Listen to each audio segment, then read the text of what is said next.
Welcome to the Photography Show 2018. Hope you guys can all hear me. It's a little bit noisy around here. I've just been into the Sony stand because obviously who isn't going to come here and have a play with the new A7III just to see what it's like. And I have to say, wow. Honestly, I knew the camera was going to be good based off what I've already seen on YouTube, but I was not expecting it to be as good as it is.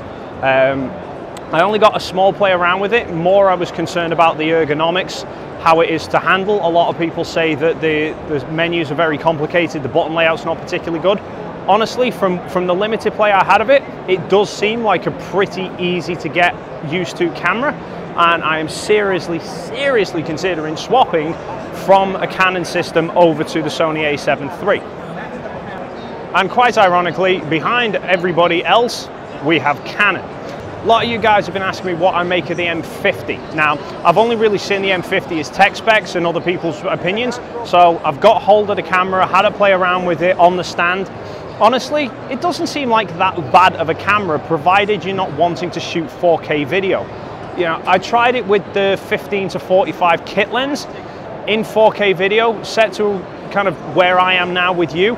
You could literally see that of me. So for 4K video, that crop is probably going to cripple most people. But from an autofocus point of view, from the 1080 video point of view, from just general day-to-day photography, if you're somebody who's in the market for a budget level camera, the M50 does seem like a really good option. Also been over into Samyang, you know, considering swapping to a Sony mount, might as well have a look what their FE lenses are like to play with. Tried the 35 and the 51.4s. Not too sure on them, to be honest.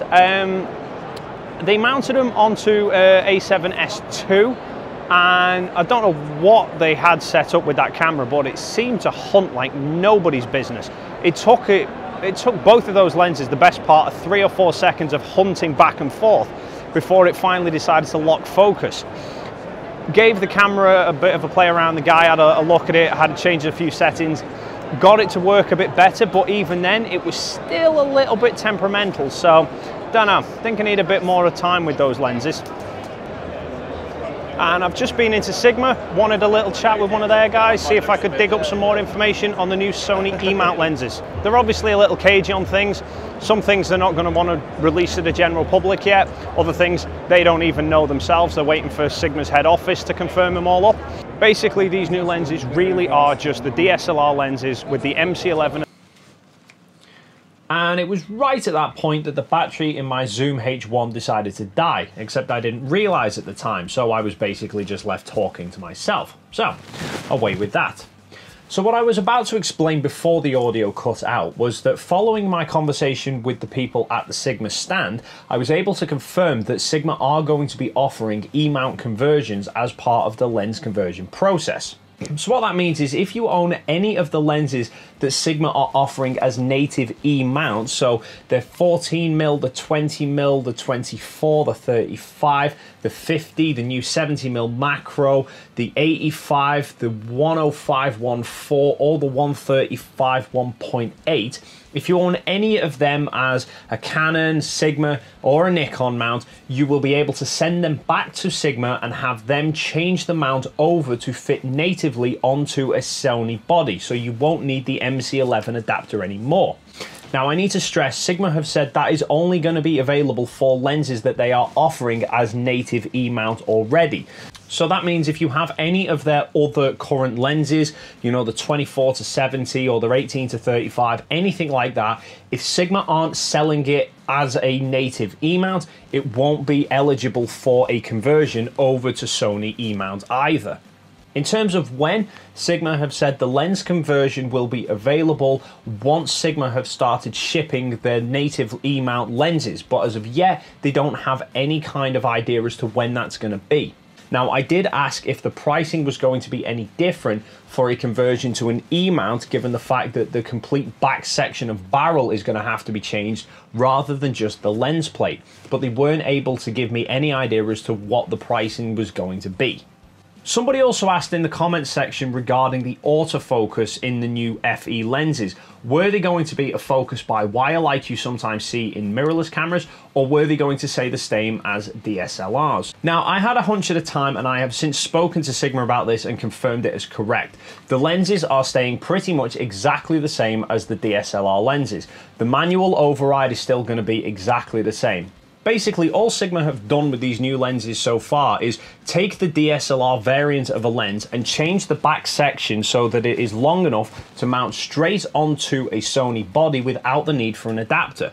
But all the mechanics, all the optics inside still remain exactly the same. So with the new lenses, the firmware that is inside them has been designed to work directly with the autofocus on a Sony body. So it might not give you faster autofocus, but it should give you at least a more reliable, consistent autofocus. But until the lenses hit the market, we won't really know for sure. I did get a look at the new 105mm f1.4. Unfortunately, I didn't get a chance to play with it because it was reserved for press people only, but my God, that thing is insane. It's got 105mm front filter thread, so basically makes it as wide as it is long.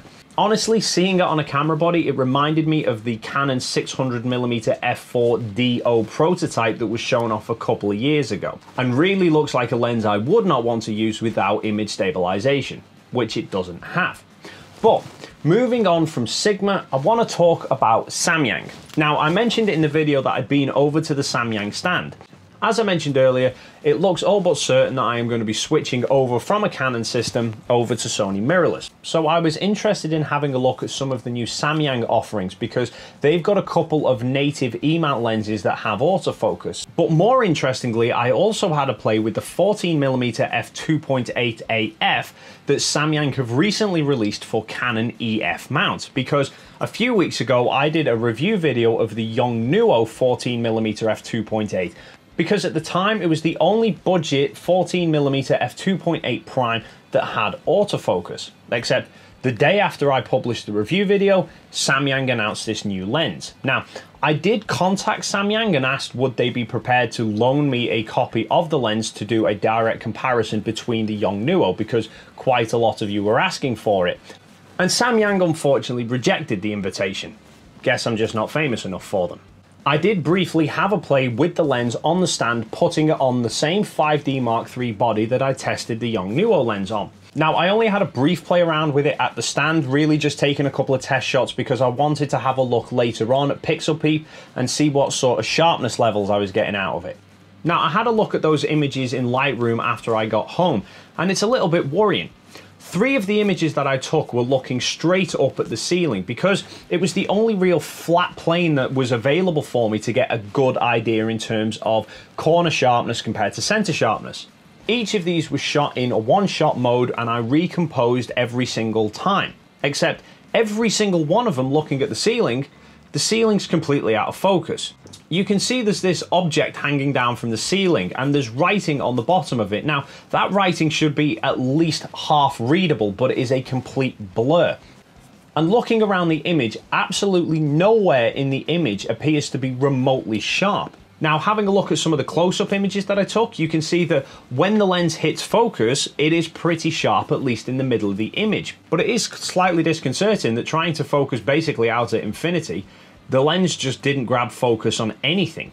Moving on from Samyang over to Canon. Now, as I discussed in the video, I went over to the Canon stand to have a look at the new M50, only because quite a few of you have been asking about it, so I thought I'd get a hold of it, have a play around, see what I thought. And to be fair to Canon, apart from the farce of a 4K that they might as well have not bothered with, everything else on the camera actually suits the level that it's at really well.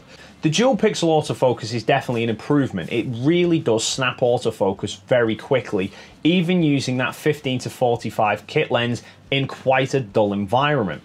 It's a shame that it doesn't appear to have that same thumb tracking autofocus that the M5 has, where you can move the AF points around while you're looking at the viewfinder just using your thumb on the screen. But I'm guessing that we're going to see an M5 Mark II, and I'm guessing that's going to have that in.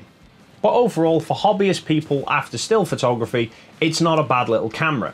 Vloggers are going to like the camera because of that articulating screen and the dual pixel autofocus, but for anyone who wants a camera to shoot video that's not vlogging, it's a waste of space because they've just absolutely destroyed the potential of that camera by cropping the 4K, because apparently they wanted to protect the 5D Mark IV. So if you were considering that camera for video capabilities, not for vlogging, you'd probably be better off looking at something like the Sony A7III or one of the Micro Four Thirds options.